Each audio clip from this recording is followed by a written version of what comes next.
Good morning, TLDC crowd. So this morning we're having a diversion. Things happen, things change. We were supposed to set out today with our very first podcast for the Parity Podcast. So, and as I said, things change, things happen. So my guest, who's uber cool, is actually on an urgent assignment out in the field in the middle of nowhere. I mean, like when I say out in the field, I mean out in the field, middle of nowhere.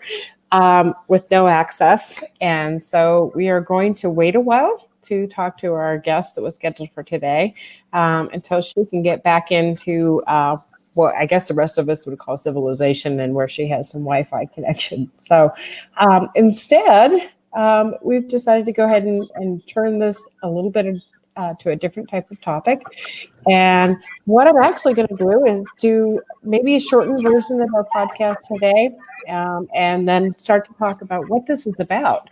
So I don't think anybody has really had a lot of prep on what we're planning on doing here. So in the window today, you have me, Toddi Norum, and I've also invited my friend Molly G. Van Holt. I don't know if any of you guys know Molly, but Molly is a powerhouse in her own right. So she's going to chat with us again today.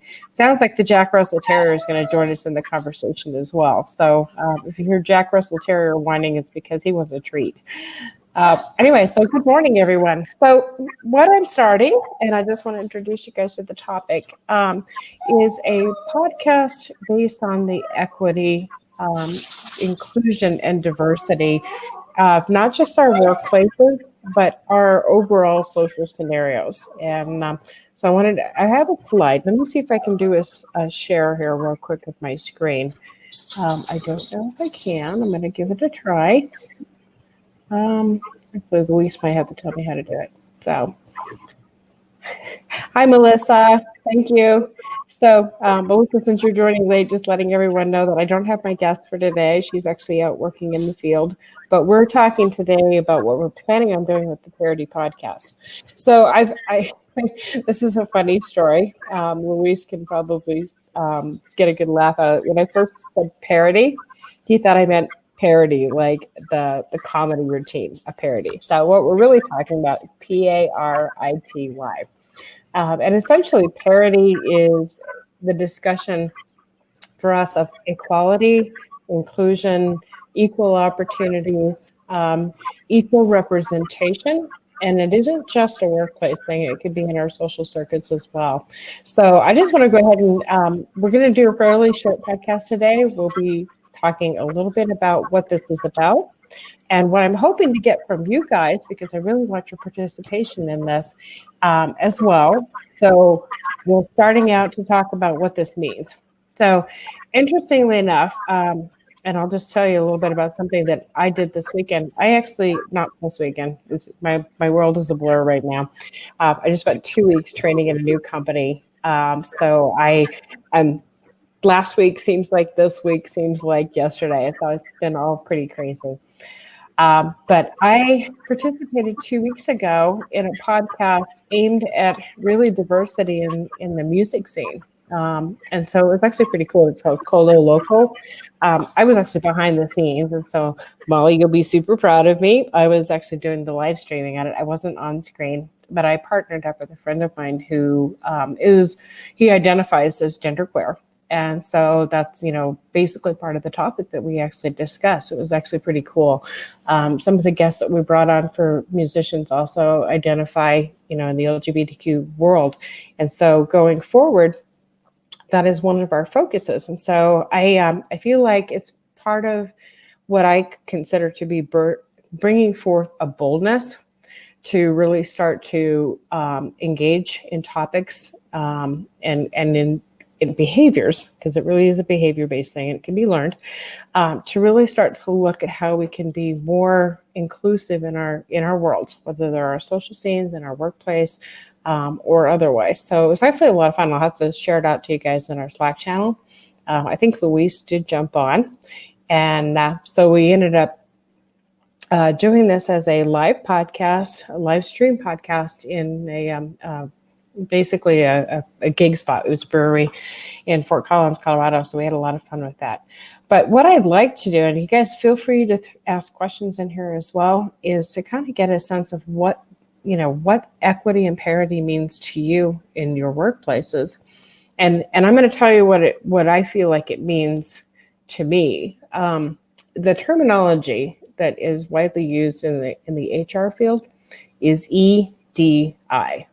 Okay, so essentially that's equity, diversity, and inclusion. So those are terminologies that, even though I've been in the HR world for a long time, were actually fairly new to me. So I'll go ahead and throw that out there because I think that's a really important concept for us to understand to begin with. And in whatever organization you're in, it's typically leadership driven.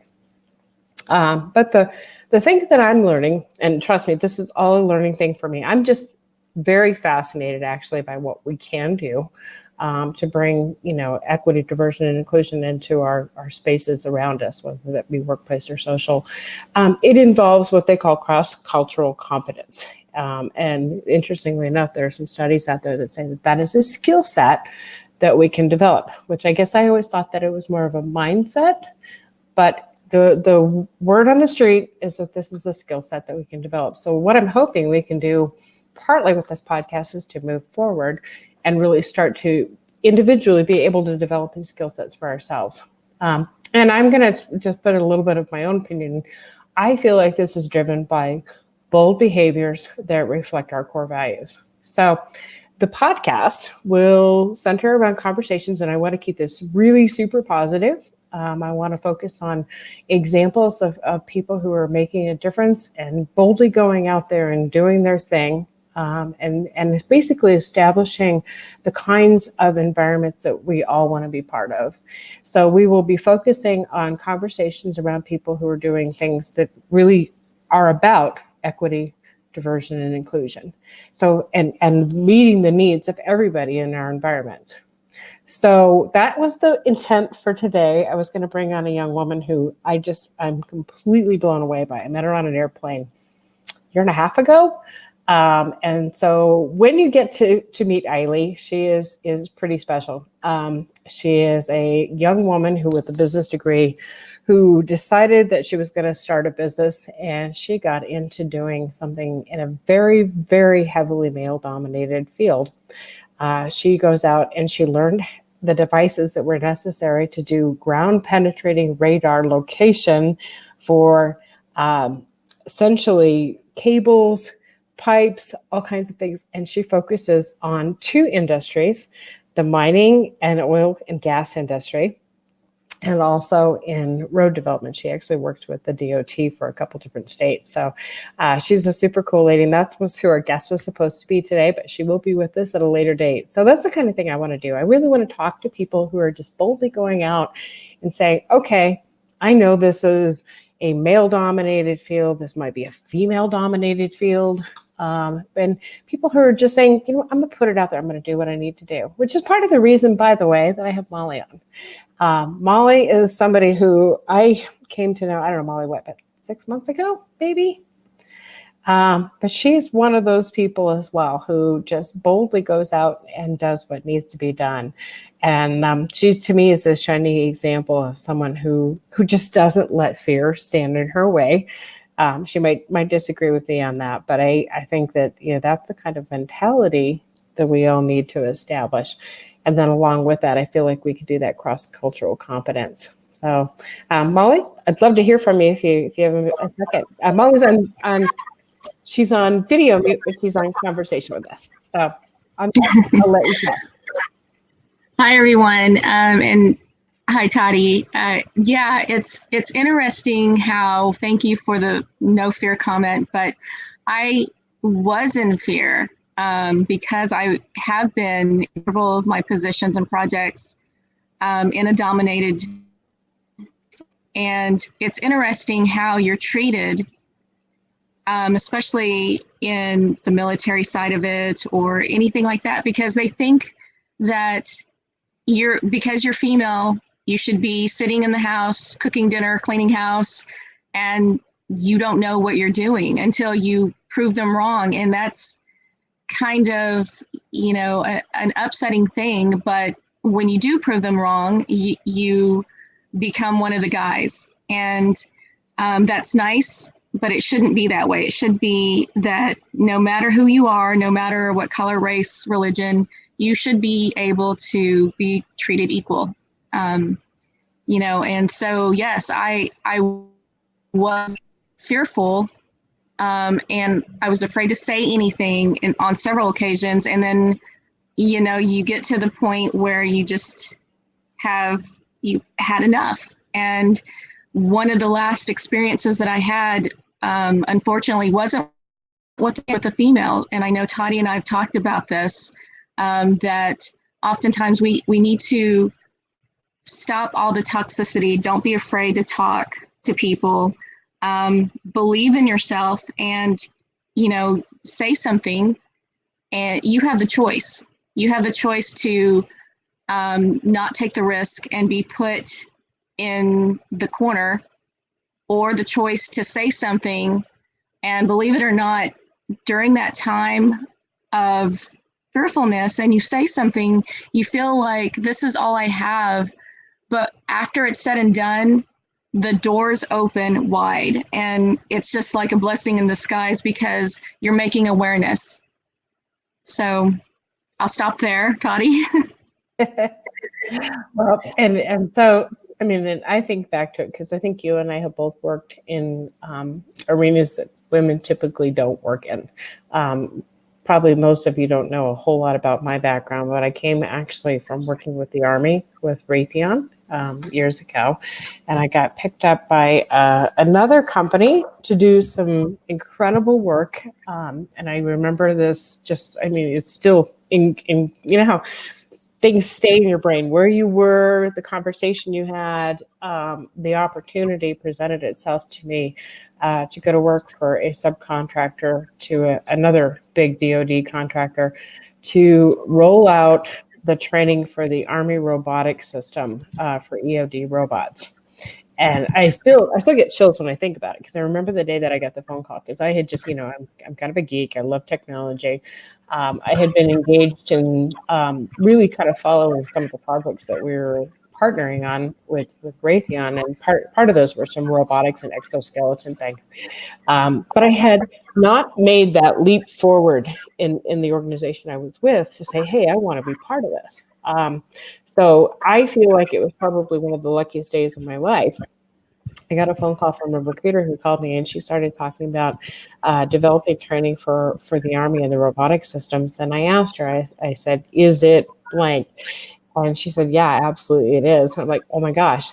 And I just said, yes. And I'm thinking back to it now. Okay, so I was a fairly new instructional designer at the time, still didn't really know my way around really solid instructional design. And so I knew that the work that I would be doing would be putting together like these, complete training packages for what they called key personnel. Key personnel are typically leaders in the military, people who are expected to kind of carry the message across or do train the trainer. And I just said yes, because, it was such an exciting opportunity to me. And I thought, you know what, I will learn this as I go. And so I feel like for me, that was one of those just saying yes, bold behaviors that put me in a workplace where I actually didn't even think twice about the fact that I would probably be the only woman in the room for the next 3 years. And I wasn't always the only woman in the room, but a lot of times I really was. There were a lot of times I was out there with a hard hat on, working with right alongside, the trainers who were mostly men. Granted, our armies are made up of wonderful men and women. So I was training both men and women, but it was still a very kind of a top-down leadership, male-dominated area. And so I considered myself really lucky. But the thing that I have reflected on since all of this has passed, it's in my past, is that during those 3 years, I never felt like I was treated any differently. And I think that's a really kind of a bold statement to make regarding our military and working with our military. And it just never even occurred to me, honestly, that anybody was going to treat anybody any differently. And they didn't. I was given opportunities to develop simulation training, to develop the feet on the grounds training, to develop the interactive multimedia instruction online. And I just grabbed it and went. So, I feel like in retrospect, I didn't know what I was doing was probably what I should be doing and what many people are doing in the field. Like my friend Eiley, she just decided to jump in. But those are the kinds of things that we can be doing. And the stories I want to be telling in the podcast are the ones about the folks who are just moving forth and making change. They're not whining about it. They're not complaining. They're not being political about it. And granted, there's probably a chance that we will have some conversations that are somewhat political, because it is, it's definitely a political topic. But I really, really want to focus on those people who are doing amazing things. And that can be our leaders or it could be our contributors. So, yeah. And I know that Molly's been in that same space as I have, with a lot of military folks. And I'm kind of curious, have you ever felt like you were treated differently, Molly? I did. I think it was for the first 8 months that I felt like I was treated differently until the one person that didn't treat me differently, surprisingly, was the president of Lockheed. And at that time, I didn't know who he was. And I called him by the wrong name. I was joking with him, and everybody else that was around me had this like scared face. Yeah. And he didn't correct me. He was just nice and everything like that. And afterwards, they said, "Do you know who that was?" I said, "Yeah, that's so and so." And they corrected me. And so the next couple days, I saw Mr. President in the hallway, and I went up to him and I apologized, and he laughed and he said, "No, Molly, you treated me like a human." Oh, wow. And I think that did a lot for my self-esteem and confidence being in that environment.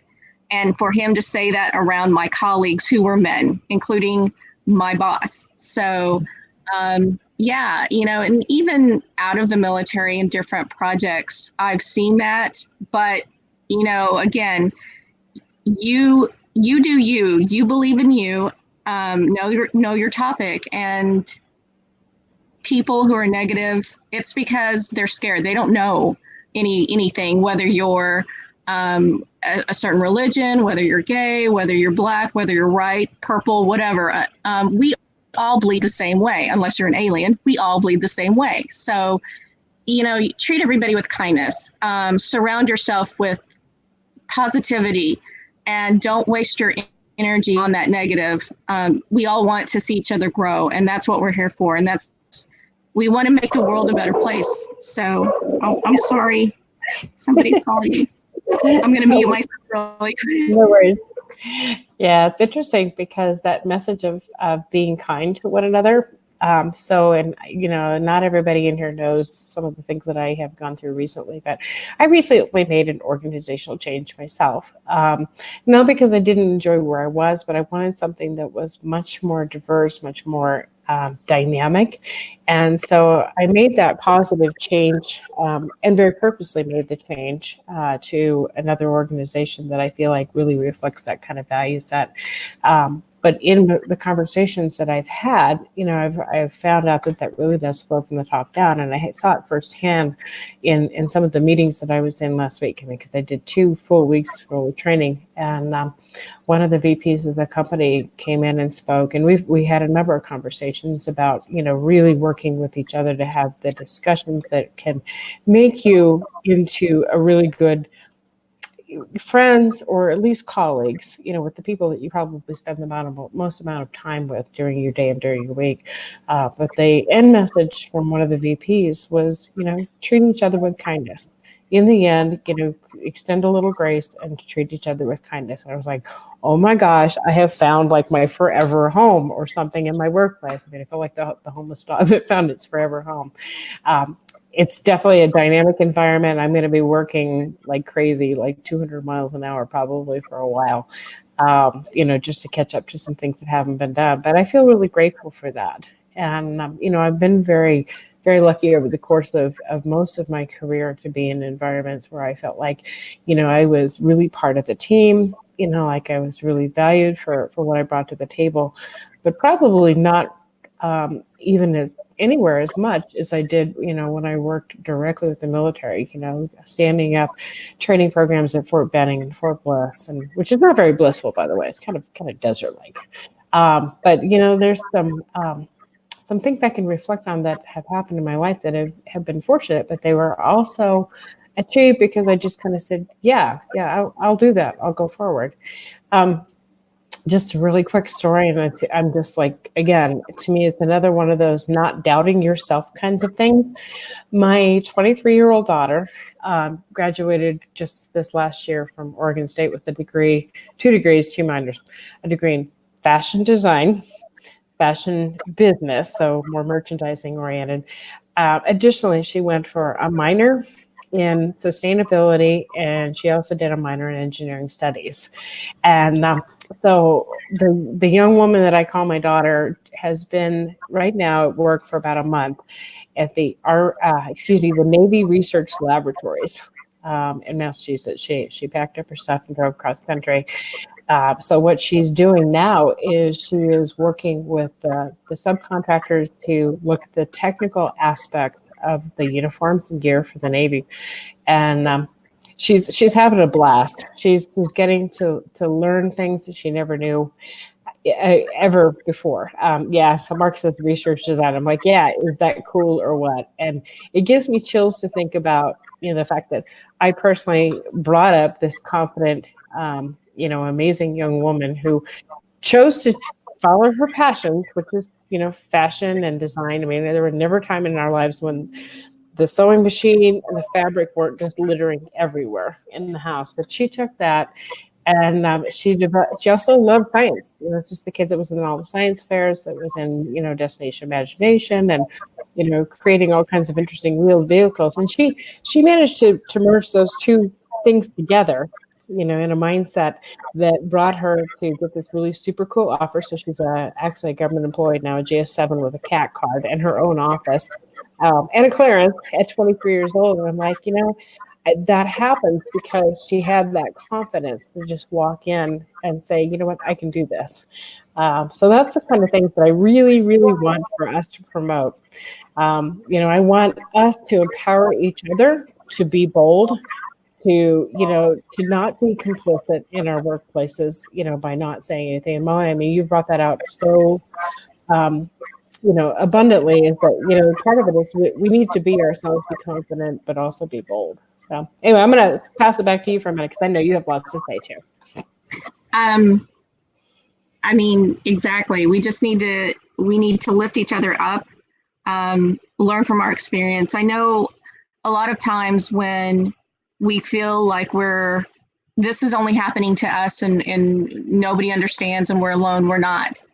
It's just, we need to make more awareness of it.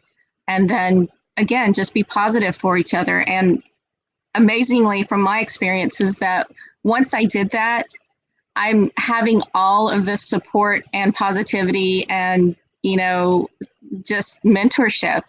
And even in the industry that I'm in, I do the e-learning, the training and development, but my passion is the virtual reality and augmented reality and 360. And so many people have reached out to me from all over the world with support. And it's kind of like amazing. And it's just like, you start to be able to read people, and what, you can kind of tell. You can go with your gut. That's a big lesson I learned, is go with your gut, and then just surround yourself with people that want to transfer the knowledge and be successful just like you. And that's been a big positive change for me.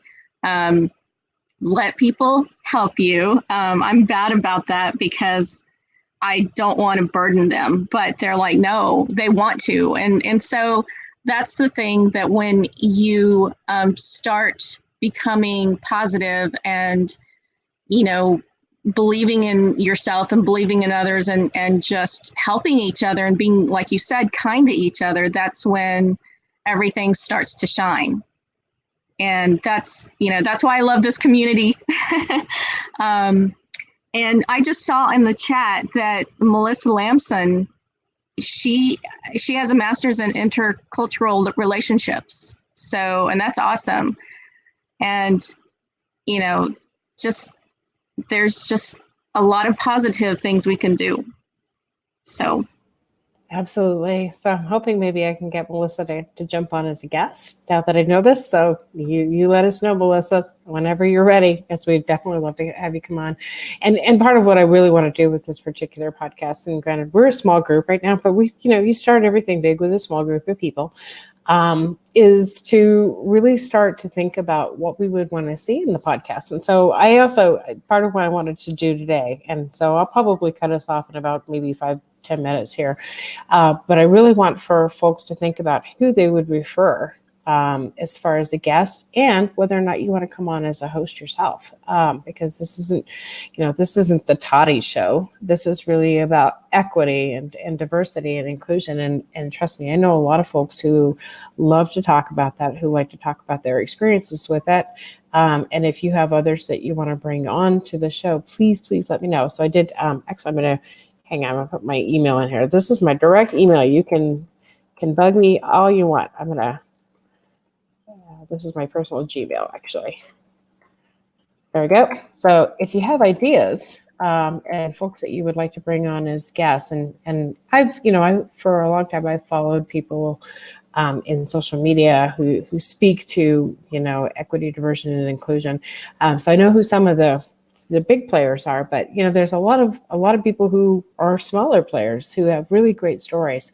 Who may have really great experiences. So please take the opportunity if you have a chance, and come on, be a host, bring a guest on. If there's somebody you've always wanted to interview, this is your chance. I mean, and I don't know how many of you are NPR junkies. I'm a total NPR listener junkie, and one of my favorite hosts on there is Joshua Johnson, and I just love the conversations that he has with people.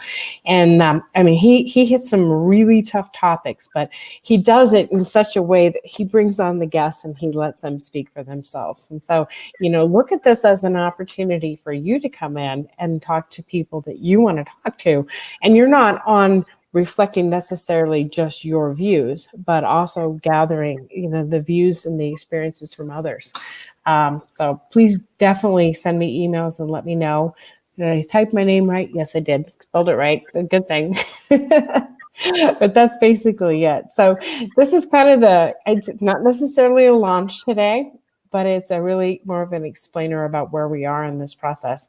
And I want to grow this. And like I said, we're a small crowd today, but we can start to build on this. But I have a feeling that most of the folks that are here are because this is on the top of your mind. And I am no expert in this. It is just an area that is just extremely intriguing to me. And so I'd like to open up the avenues for conversation. Anyway, so I will probably go ahead and wrap it up here in a few minutes. Because we'll keep it short today and keep it brief since we actually don't have our guests. I want to be mindful of folks' time, but please reach out to me and let me know. Mola, do you have any final thoughts too? Just to, again, you got to believe in yourself, and you have people here that are willing to listen and support and mentor. And just be positive, and don't be afraid to take that risk. You do you figure out the why and what you want to do. So right. That's it. Yeah. And there's so many great stories out there. We all come with wonderful stories. So I will go ahead and tune out for today. Thank you for joining. This has been a lot of fun. Be looking for more in the Slack channel, because I'll share more out there about what we're doing. And I actually have written kind of a mission statement, some of the objectives, some of the things that I want to do with this cast. And so I will definitely be sharing that out, and I'll share it in the Slack channel. Maybe Luis will help me figure out how to carve a space out where we can have a discussion kind of, internally in the Slack channel. But thank you all for being here today, and have a super duper Wednesday. All right. Take care. Thank you, everyone. Bye. Thanks, Bye. Toddi.